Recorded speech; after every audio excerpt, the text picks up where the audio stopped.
Olá, meus amigos, espero que se encontrem bem. Mais um vídeo que estamos a fazer aqui convosco. O vídeo de hoje vai ser um pouco mais longo porque temos um assunto um pouco mais elaborado e sério para falar convosco. Certamente que já ouviram a expressão de que a lei de Deus foi abolida. Aliás, nós temos alguns vídeos já aqui no canal sobre a lei de Deus, que depois vos convido a também poderem assistir. No entanto, o que queríamos falar hoje é de alguns versículos em particular que nos sugerem que Jesus tenha vindo para abolir a lei. Afinal, em que ficamos? Jesus aboliu a lei ou não aboliu a lei? A lei de Deus, de fato, é ainda para hoje ou não precisamos mais de praticá-la? São dúvidas que alguns cristãos e também motivo de alguns cristãos, aliás, e também motivo de intensa discussão entre várias denominações ou congregações religiosas.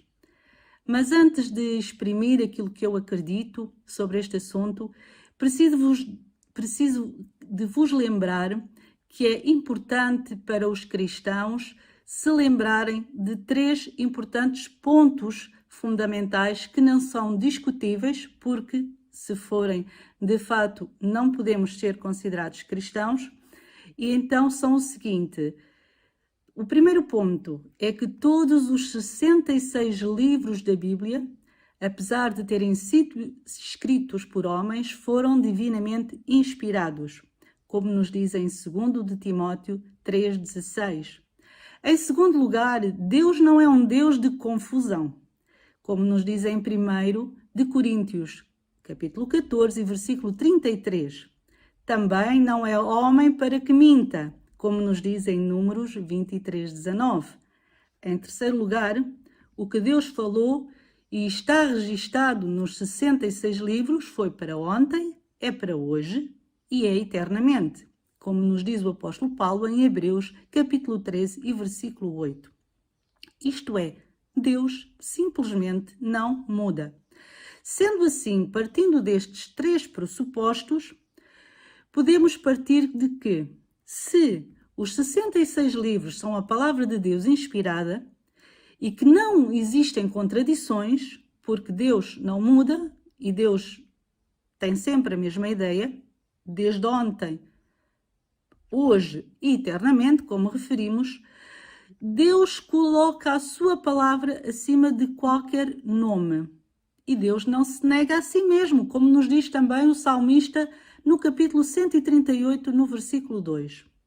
Com respeito à lei de Deus, também nos diz o apóstolo Paulo em Romanos 7:12 que ela é santa, que o mandamento é justo e bom. Jesus veio então cumprir a lei. Ele mesmo disse que a lei não podia ser anulada até que o céu e a terra passem. Nos diz também no livro de Mateus, no capítulo 5, versículo 17 e 19. E Jesus também nos diz que não veio abolir a lei, nestes mesmos versículos. Aliás, ele diz que veio para cumprir a lei. Agora, Jesus mudou o nosso relacionamento com a lei? Sem dúvida. Porque ele mostrou que o mais importante é a atitude do coração. Não são, nomeadamente, cerimónias exteriores que eram feitas com um prelúdio daquilo que havia de vir, ou seja, a morte de Jesus na cruz. Em Mateus, no capítulo 5, nos versículos 17 e 18, Jesus disse que tinha vindo para cumprir a lei, não para abolir. Ele explicou que a lei não podia ser abolida. Porquê? Porque a lei é perfeita, ela é justa e ela tem que ser cumprida. Por outro lado, em Hebreus, no capítulo 7, 18 a 19, o apóstolo Paulo diz que esta mesma lei é revogada. Mas então em que ficamos? Temos várias passagens da Bíblia que dizem que a lei é eterna e que precisa ser cumprida. Várias outras dizem que a morte de Jesus na cruz revogou a lei. Então, para entender isto, nós precisamos entender o contexto de cada passagem. Em primeiro lugar, temos que saber quantas leis existiam em Israel. Temos primeiramente a lei moral, ou seja, a lei dos 10 mandamentos, que está referida em Êxodo, no capítulo 20, esta lei não pode ser abolida. Porquê? Porque tem a ver com o nosso relacionamento com Deus e com o nosso relacionamento com o próximo. Não matar, roubar, mentir, por exemplo, jamais poderão ser abolidos, porque se assim fosse, ia haver caos na sociedade. A lei moral também é adequadamente chamada a lei eterna, porque ela já existia antes da entrada do pecado. Ela foi resumida nos 10 mandamentos e colocada dentro da Arca da Aliança. A lei eterna encontra-se no céu. Como nos diz no livro de Apocalipse, no capítulo 11, versículo 19, que nos diz que se abriram os céus, abriu-se no céu o templo de Deus e a arca da sua aliança foi vista no seu templo. E houve relâmpagos e trovões, e vozes, e terremotos, e grande saraiva. Depois, além desta lei moral, que sempre existiu e que é eterna, é a essência do próprio Deus, nós temos também as leis cerimoniais, ou de ordenança. Estas leis tinham a ver com o culto de sacrifícios de animais, aves, oferecimento de frutos, farinha aos sacerdotes, etc. Ou seja, todo o sistema sacrificial israelita cumprindo-se em Jesus. E essas leis perdem a sua validade a partir do momento que Jesus morre na cruz por nós. Ela foi escrita num livro à parte, não foi escrita pelo dedo de Deus, em tábuas de pedra, pelo próprio Deus. Ela foi escrita num livro à parte por Moisés, colocado ao lado da arca das leis de Deus, dos mandamentos, e essas leis perdem então a validade quando Jesus morre por nós, como dissemos. Ela era baseada no sacrifício de animais que prefiguravam o sacrifício do próprio Messias Jesus Cristo. Ora, quando Jesus morreu em nosso lugar, naturalmente que estas leis se tornaram inúteis. E a partir do momento que o véu do templo se rasgou com a morte de Jesus, elas não têm mais sentido. Então estas leis, de fato, foram abolidas com a morte de Jesus na cruz. Está claro, meu amigo, isto para ti? Para além destas duas leis que referimos, tínhamos ainda as leis civis ou judiciais. Estas leis regiam a vida na sociedade hebraica, leis com respeito à guerra, escravidão, compra e venda de propriedades, delimitação de terras, etc. Estas leis aplicavam-se à situação concreta de Israel naqueles tempos e não se aplicam à situação de Israel espiritual hoje. Apesar de haver alguns princípios que podemos extrair delas, por exemplo, não maltratar um escravo, que hoje poderia ser aplicado a tratar bem ou com respeito a um empregado, por exemplo. E outras leis que foram retiradas de leis antigas da altura de Israel que hoje ainda são cumpridas. Depois temos um outro tipo de leis, também muito importante, meu amigo, que são as leis da saúde. E temos vídeos também aqui que já explicaram também relativamente às leis da saúde que Deus deu ao seu povo. Estas leis estão no livro de Levítico 11. Essas leis visavam a saúde e o bem-estar dos israelitas.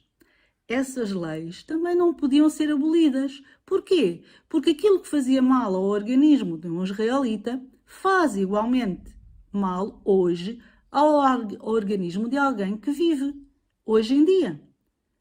Por exemplo, não comer gordura por causa do colesterol, não comer sangue, doenças transmitidas através do sangue, não comer a carne de determinados animais, por exemplo, do porco, que é considerado um animal imundo, por exemplo, de alimentos crustáceos que fazem a limpeza dos mares e que para isso Deus os criou, para fazerem a limpeza de determinados locais do ambiente depois que o pecado entrou no mundo. Então a lei da saúde em Levítico 11 não é uma lei cerimonial, portanto, ela não pode ter sido abolida. Ela é uma lei alimentar. Jesus não morreu para que o porco deixasse de ser um animal imundo. Se ele foi considerado imundo, ou seja, para lhe permitir limpar determinados ambientes da natureza, ele continua a ser imundo. Não é porque Jesus morreu na cruz que alguns alimentos deixam de ser imundos e permitidos para Deus que nós comamos. Comer até podemos comer. No entanto, temos a implicação de que vão surgir determinadas doenças por comermos esses determinados alimentos. Aliás, a ciência prova já muitas destas coisas hoje. Não é novidade para ninguém. Aliás, o consumo de carne de porco está correlacionada a cancro nos intestinos. A ciência explica isso hoje. Basta fazerem uma pesquisa rápida no Dr. Google que está lá tudo. Então, as supostas contradições que se falam, que surgem de erro de interpretação das Escrituras, são apenas isso mesmo, erros de interpretação daquilo que se está a ler e versos tirados do contexto da Bíblia Sagrada. Jesus disse em Lucas, no capítulo 16, 17, é mais fácil passar o céu e a terra do que cair um til da lei. Nesta passagem, Jesus não fala de abolir a lei. Pelo contrário, ele no versículo 17 reforça a dizer que não se pode fazer cair um til da lei. Então, quando Jesus menciona que a lei e os profetas duraram até João, e desde então é anunciado o reino de Deus e todo homem emprega força para entrar nele, refere-se à força e ao modo como os fariseus usavam a lei e os profetas, impondo jugo e regras duras, manipulação a troco da promessa de se ganhar o reino de Deus. Pois a promessa da vida eterna não é difícil, basta crer. Quem crê em Jesus e no seu sacrifício tem a vida eterna. É simples. Não precisamos de empregar força para entrar no reino de Deus, nem precisamos de ser violentos também no Evangelho ou nestas supostas contradições. Digamos com amor a verdade daquilo que as Sagradas Escrituras dizem. Lamento quem pensa que a Bíblia se contradiz. Na verdade, não é assim. Comecemos pelos 10 mandamentos. Quando lemos em Êxodo 20, estão lá todos. Eu pergunto, qual desses mandamentos foram anulados com a vinda de Jesus? O primeiro e o segundo, que falam sobre amar a Deus e não sermos idólatras? Ou seja, adorarmos outros deuses? Bem, o Novo Testamento está cheio de versículos a falar sobre o amar a Deus e fugir da idolatria. E o Velho Testamento também, aliás, era esse um dos principais problemas em que o povo de Israel quebrava o pacto com Deus, a idolatria. O terceiro mandamento, não tomar o nome de Deus em vão. Bem, o Novo Testamento está cheio disso também. O cuidado que os apóstolos tinham de não jurar em nome de Cristo ou em nome de Deus, prometerem coisas e não cumprirem. Temos o episódio de Ananias e Safira que morreram por mentir ao Espírito Santo. Vamos ao quarto mandamento, muito polémico, guardar o sábado. Muitos pensam que o sábado é apenas para ir à igreja. Enganam-se. Não é esse o intuito do sábado. Não é esse o principal intuito do sábado. O sábado é, na verdade, um dia de descanso. Deus descansou neste dia. Deus estava cansado? Não. Deus não precisava descansar. Ele deu-nos o exemplo. Qual a finalidade do sábado? Ele concede ao homem um dia de descanso de todo o trabalho. É um dia de encontro mais profundo com Deus. O descanso é importante para todos. Até a ciência comprova que necessitamos deste dia de descanso. Qual é o mandamento que foi abolido, então? O quinto mandamento? Honra teu pai e a tua mãe? Mas está na Bíblia também que ele não foi abolido. Aliás, Paulo fala em Efésios que é o primeiro mandamento com promessa para que vivas e tenhas uma vida longa. Os restantes mandamentos, alguns já referimos, não matarás, não adulterarás, não furtarás, não dirás falso testemunho e não cobiçarás a mulher do teu próximo. Será que estes mandamentos também foram abolidos, meu amigo? Provavelmente para alguns até seria bom, mas não para Deus. Deus é santo. Pois o Novo Testamento está cheio de menções para não andarmos na carne, nem cumprir com as concupiscências da carne. Muitas vezes ouvimos a expressão "a lei mudou" e pensamos que a lei deixou de existir e foi substituída por uma nova. Mas lembrem-se que o apóstolo Paulo considerou a lei de Deus como um mandamento santa, justa e boa. Jesus veio resumir a lei, dizem muitos, em 2 mandamentos. Amarás o Senhor teu Deus e amar o próximo como a ti mesmo. Fazendo assim, conseguimos cumprir toda a lei. Resumindo, mas não foi abolida, foi resumida. Então, mas o que é isso de resumir a lei? Vamos entender porquê. Como dissemos, os primeiros 4 mandamentos têm a ver com o amor a Deus. Os últimos 6 com o amor ao próximo. Então, a lei não mudou, a lei é a mesma. Temos 2 princípios fundamentais da lei: amar a Deus e amar ao próximo. O que a lei não contemplava, de fato, eram as regras impostas pelos fariseus na altura de Jesus. E às vezes ainda hoje os temos no nosso meio, não é verdade, meu amigo? Os fariseus, que nos aplicam fardos de coisas a cumprir que não vêm de fato na lei, que são inventadas por homens. Então, o que é que mudou na lei? O que mudou na lei, meu amigo, foi de fato que já não precisamos de matar mais animais para que sejamos aceites na santidade de Deus. Jesus veio fazer isso por nós e uma só vez. E dá-nos o livre acesso a Deus por meio do seu sangue, do sangue de Cristo.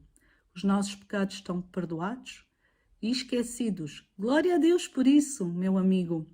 O sangue de animais apenas cobriam os pecados para Deus não os poder ver metaforicamente. Claro que Deus via tudo. Mas o sangue de Jesus na cruz tirou o pecado. Repito, tirou o pecado de uma vez por todas. Assim quando vos apresentarem versículos da Bíblia, como Romanos 10:4, antes de continuar, só dar-vos a indicação, nós continuamos a pecar, de fato. Jesus tirou o pecado no sentido que nós estamos libertos a partir do momento que cremos em Jesus, que estamos ao lado de Jesus. E a nossa tendência é, se andarmos de acordo com aquilo que Jesus nos indicou, de acordo com os seus passos, a tendência é que o pecado na nossa vida seja cada vez mais reduzido. Porquê? Porque também Jesus não pecou. Assim, se nós andarmos em novidade de vida e com Jesus, cada vez também esses pecados que nós temos serão menores. Trata-se de um crescimento espiritual que é feito ao longo da nossa vida. Então, voltando aos versículos da Bíblia, de Romanos 10:4, que nos dizem, por exemplo, Jesus é o fim da lei. Tenham em mente então aquilo que acabamos de expor e que leis existiam, para sabermos que lei de fato Jesus veio cumprir e dar fim. E sem dúvida vamos entender que a lei que Jesus veio dar fim foi a lei dos rituais da morte dos animais. Porque ele se fez sacrifício por nós, ele próprio, seu sangue. Não havia necessidade mais de derramar sangue de animais. Então, temos aqui o fim da lei cerimonial. No entanto, fica claro, apesar da lei não ter sido abolida, isto é, a lei dos mandamentos, porque ela é eterna, não é a lei que nos salva. Quem nos salva é Cristo, como vimos em Romanos 3:20, que nos diz que a lei serve de fato para vermos que estamos em pecado, afastados de Deus. É um espelho que nos mostra onde é que está o pecado. Se não existisse a lei, nós não sabíamos que éramos pecadores.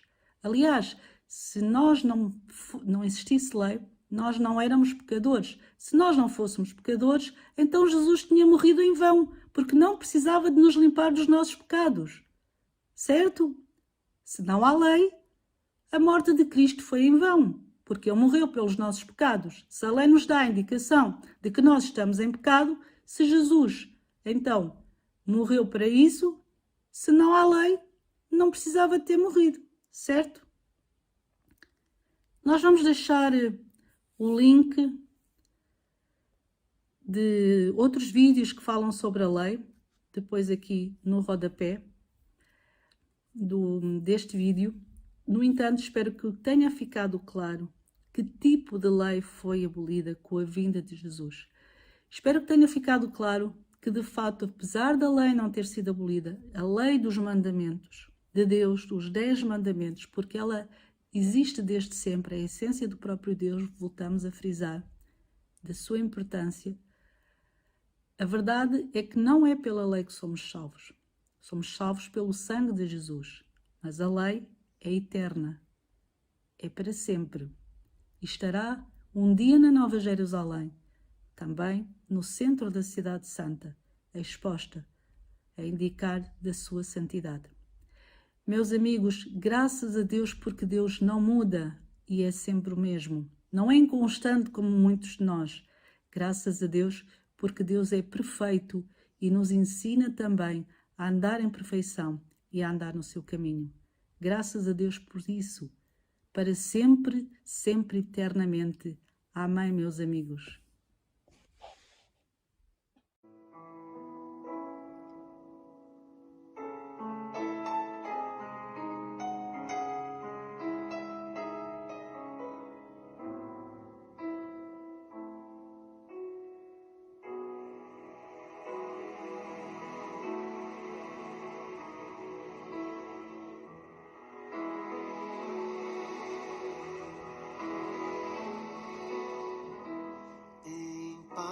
Eu vou ouvir a voz de Deus, em paz eu vou. Estou feliz, achei abrigo em sua casa. Estou com meu Jesus.